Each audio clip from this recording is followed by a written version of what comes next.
예, 우리 찬송가 550장으로 찬송하시면서 오늘 아침 새벽 기도회 시작하겠습니다.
오늘도 우리의 생명을 연장하시고 우리에게 이 귀한 한날을 허락하신 하나님 아버지, 오늘 우리의 모든 삶 가운데에서 하나님의 구원의 은혜를, 하나님의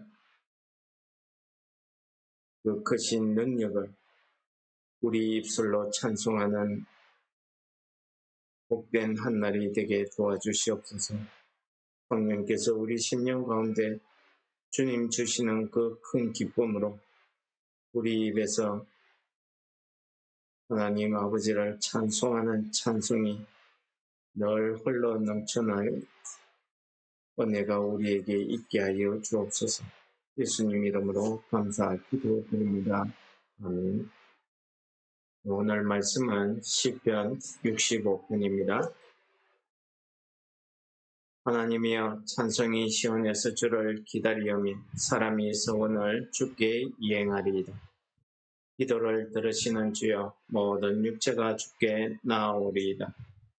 죄악이 나를 이겼사오니 우리의 허물을 주께서 사하리이다. 주께서 택하시고 가까이 오게 하사 주의 뜰에 살게 하신 사람은 복이 있나이다. 우리가 주의 집 곧 주의 성전의 아름다움으로 만족하리이다. 우리 구원의 하나님이여, 땅의 모든 끝과 먼 바다에 있는 자가 의지할 주께서 의를 따라 범위하신 일로 우리에게 응답하시리이다. 주는 주의 힘으로 산을 세우시며 권능으로 띠를 띠시며 바다의 설렘과 물결의 흔들림과 만민의 소요까지 진정하시나이다. 땅끝에 사는 자가 주의 징조를 두려워하나이다. 주께서 아침 되는 것과 저녁 되는 것을 즐거워하게 하시며 땅을 돌보사 물을 대어 심히 윤택하게 하시며 하나님의 강에 물이 가득하게 하시고 이같이 땅을 예비하신 후에 그들에게 곡식을 주시나이다. 주께서 밭고랑에 물을 넉넉히 대사 그 이랑을 평평하게 하시며 또 담비로 부드럽게 하시고 그 싹에 복을 주시나이다. 주의 은택으로 한 해를 반 씌우시니 주의 길에는 기름 방울이 떨어지며 그의 초장에도 떨어지니 작은 산들이 기쁨으로 띠를 띄었나이다. 초장은 양떼로 옷 입었고 골짜기는 곡식으로 덮였으며 그들이 다 즐거이 외치고 또 노래하나이다. 아멘. 네, 오늘 우리가 읽었던 본문 시편 65편은 앞에서 읽었던 우리 64편까지의 내용과는 사뭇 다른 시가 되겠습니다. 왜 그러냐 하면은 오늘 다윗은 이 65편 시에서 우리가 하나님의 은혜, 그 은총을 찬송해야 된다 하는 것을 주장하고 있기 때문입니다. 오늘 다윗은 본문의 말씀을 통해서 우리가 하나님을 찬송해야 되는 그 이유에 대해서 우리에게 말씀하고 있습니다. 하나님이여 찬송이 시온에서 주를 기다리오며, 이 말씀은 무슨 말씀이냐 하면은 우리 세번역 성경으로 이야기하면은 하나님이여 시온에서 주님을 찬송하는 일은 마땅한 일입니다 라는 그런 뜻이 되겠습니다. 이것은 시온은 그 당시에 이 이스라엘 백성들에게, 특히 다윗에게는 하나님이 임재하시는 곳, 즉 하나님이 계신 곳으로 상징되어져 있는 그런 곳입니다. 원래 시온은 여부서 사람의 땅이었습니다. 그 땅을 다윗 왕이 점령하고는 그것을 다윗성이라고 이렇게 불렀죠. 그것이 우리가 알고 있는 예루살렘, 오늘날 예루살렘 성전입니다. 그런데 이 시온은 그 예루살렘의 남서쪽에 있는 아주 자그마한 언덕입니다. 해발 한 765m 정도 되는 그 언덕이고, 예루살렘을 기준으로 보면은 동쪽 능선 절벽을 시온이라고 이렇게 불렀습니다.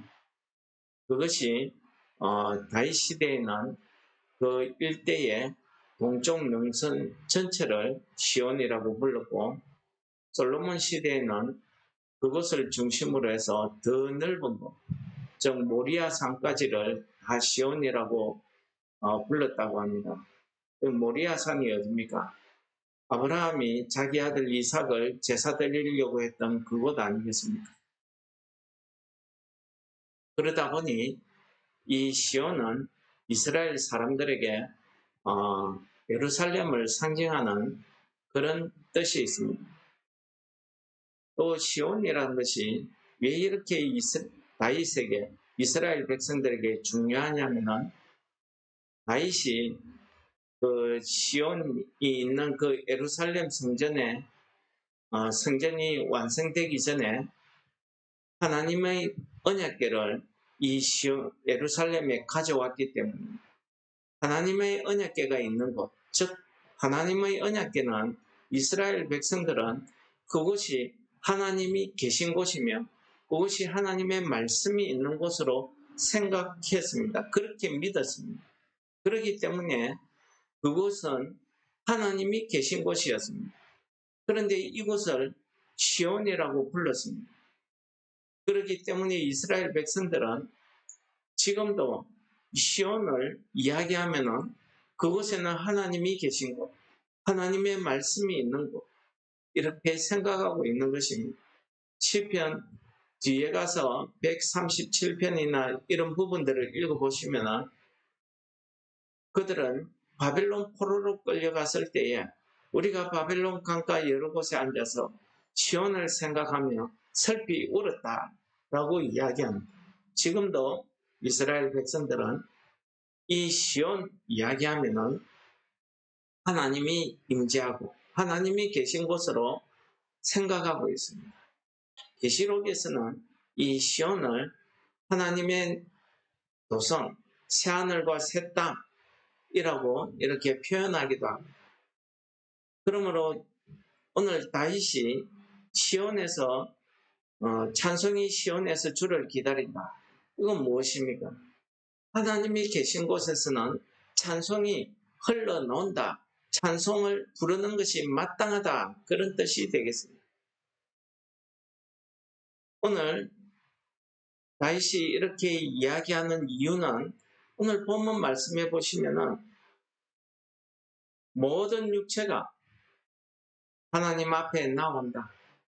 결국은 우리 모든 사람들이 사람의 모든 삶의 끝은 우리가 하나님 앞으로 가게 되기 때문에 우리의 모든 기도를 들어주시는 그분이 하나님이시기 때문에 우리가 찬송해야 된다는 거죠.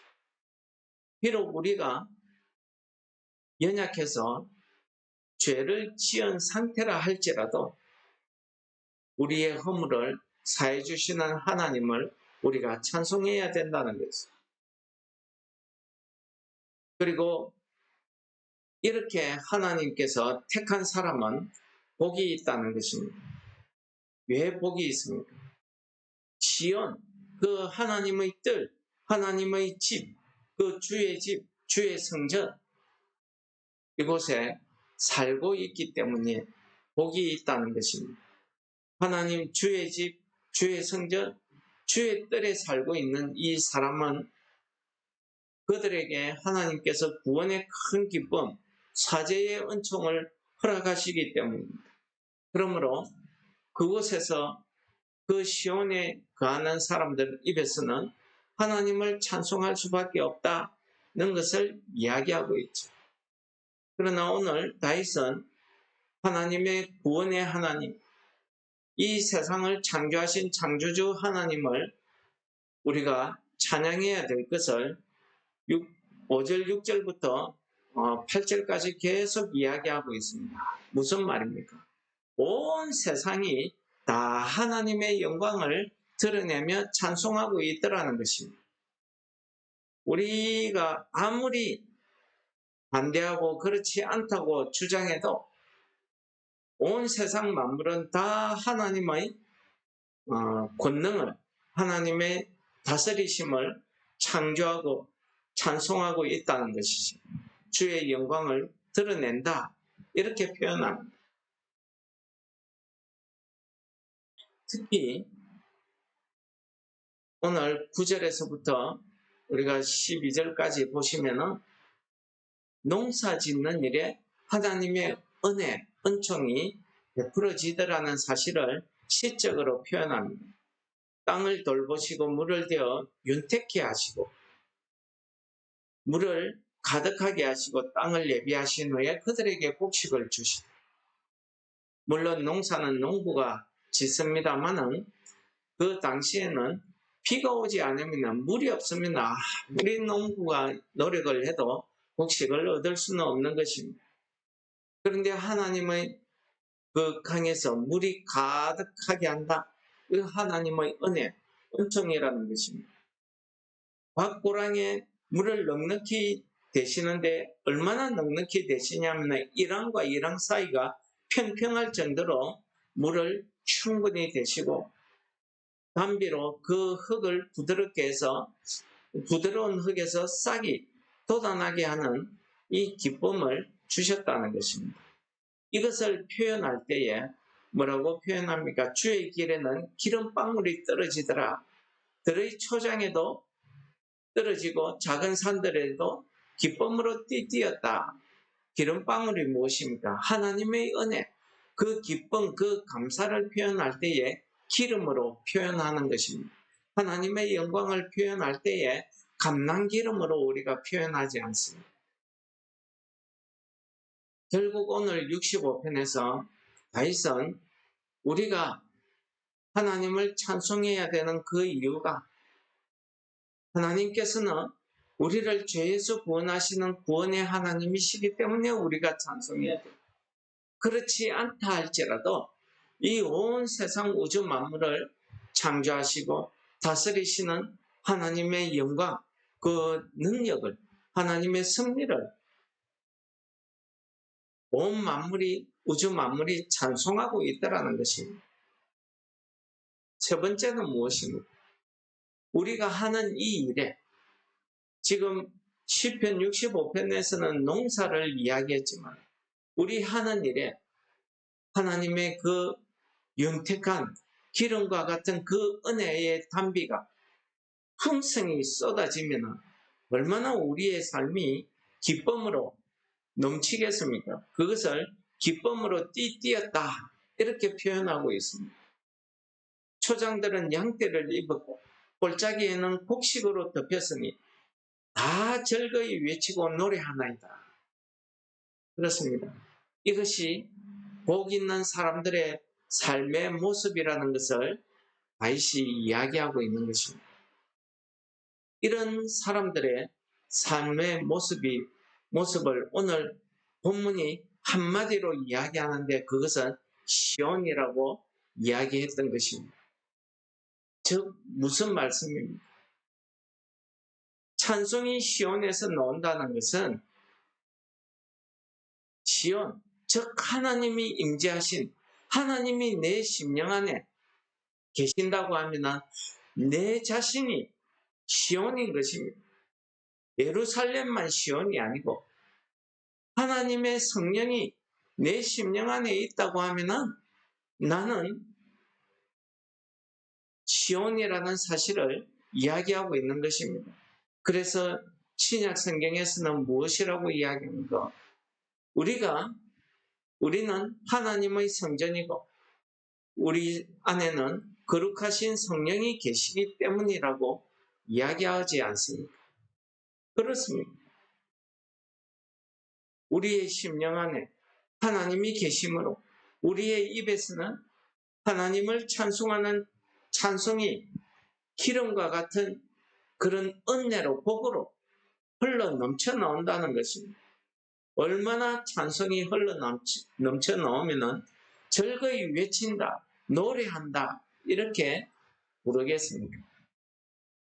오늘 하루도 우리의 하는 일에, 우리가 하는 사업 위에 하나님의 그 기름과 같은 은혜, 은총이 쏟아져서 우리가 기쁨으로 즐거움으로 하나님을 찬송하는 한 날 되시기를 축원합니다. 오늘 우리의 입에서는 그렇지 않다 할지라도 내 심령 가운데 거하시는 하나님, 성령께서 우리의 심령에 감화 감동하셔서 우리의 입에서 하루 종일 하나님을 찬송하는 이 찬송이 흘러나와서 우리가 찬송하는 것이, 주를 찬송하는 것이 마땅하다 하는 오늘의 이 말씀처럼 하나님을 모시고 사는 우리 성도 한 분 한 분 모든 영혼들 위해 하나님의 찬송이 흘러 넘쳐 나오는 한 날 되시기를 축원합니다. 말씀을 묵상하시면서 우리 같이 기도하시겠습니다.